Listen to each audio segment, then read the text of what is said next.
તો ભગવાન જગન્નાથજીનો જળાભિષેક થઈ રહ્યો છે। સીધા જઈએ મંદિરે કે જ્યાં ભગવાનનો જળાભિષેક જ્યેષ્ઠાભિષેક કરવામાં આવી રહ્યો છે। સીધા દ્રશ્યો મેં તમને બતાવી રહ્યા છીએ।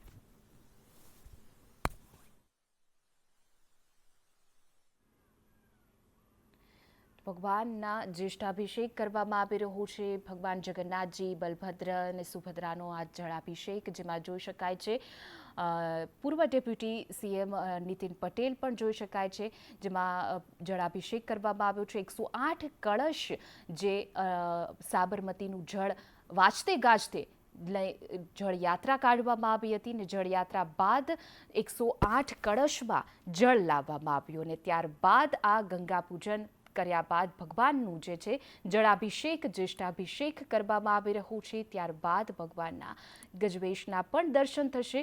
રથયાત્રા પહેલાં જે કહેવાય મહત્વપૂર્ણ જળયાત્રા જે 15 દિવસ પહેલાં યોજાતી હોય છે, જ્યેષ્ઠ મહિનાની પૂનમના દિવસે એટલે કે આજે જળયાત્રા યોજાય, ગંગા પૂજન થયું અને ત્યારબાદ